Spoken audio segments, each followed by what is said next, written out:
Good morning, everybody. Hey, we are on a road trip, Rebecca and I, and we are in Pismo Beach, and we are celebrating the 4th of July.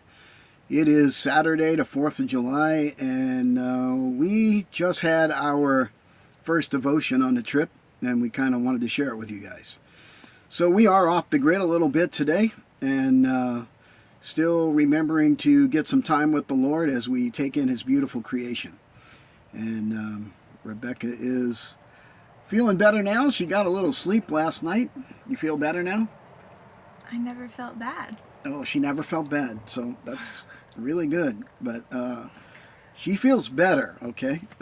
Anyway, we were talking about our last study in the book of Daniel, in Daniel chapter 11, and we saw these battles between nations, dynasties, empires, and these empires were like brutal to one another.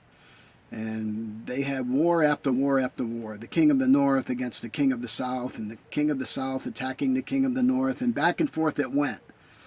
And as we looked at it again this morning, we saw that the south had a great victory. In chapter 11, like verse 11 through 16, 17, right in that area, the king of the south had a great victory over the king of the north. I mean, he just wiped them out, conquered the king of the north, who was becoming really powerful and becoming very wealthy, and it was a threat to the king of the south. So the king of the south comes in and he defeats the king of the north, but once he has this great victory, he actually gets puffed up in pride. And the Bible says, pride comes before a fall. And so this guy goes out from the north after his defeat, and he gets very, very mad about what happened to him. He's angry. He's enraged by the defeat that he just incurred. And so he musters up a new army, a great army. And this army is now going to go back to war against the south after many years. So some years go by. He builds his army. He unites some of the apostate Jews to join together with him, who are also very arrogant and very proud. And they attack the king of the south. And the king of the south gets defeated by the king of the north after many years have gone by. And so we see in the story that sometimes we get a victory. We are doing really good and we think we're on the top of the mountain. And so because of that, we become very prideful. We become very arrogant because of the great victory that we had. And when you get prideful, you're going to fall. When you get arrogant, the fall's coming. And so the fall came to the king of the south. And the king of the north actually defeated the king of the south. And so that's what happens when you get puffed up about a victory.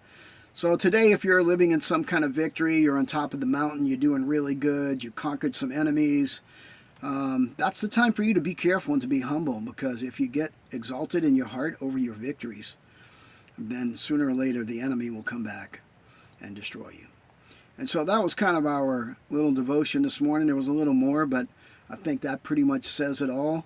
So I want to encourage you to go read that section of the Bible and understand what it means to get a victory. And when you have a victory, you want to make sure you give the glory to the one who gave you the victory. And all victories come from God. Right, Rebecca? Have you ever thought about like any kind of victory you had in your own life, just a victory over something, and you realize how good God was giving you that victory? Mm-hmm. What was it? When we got parking yesterday. Oh, yeah. We got a parking spot yesterday in a place that we should have never got a parking spot. I guess that was a victory. We were driving around in Pismo Beach looking for a spot to park so we can get something to eat, and it was so crowded. And I'm getting frustrated. I can't find a parking spot. And Rebecca just prays. And then I look to the left, and there's a big old parking spot. And she rebuked me and said, "See, you got to pray, Dad." And I was like, that's a good reminder. So anyway, we got a victory. And we didn't get puffed up about it. We gave thanks to God for it. So hey, this is our first devotion on our trip. And now we're headed down the road to see the beautiful things of God's creation. Stay tuned. More will be coming. God bless.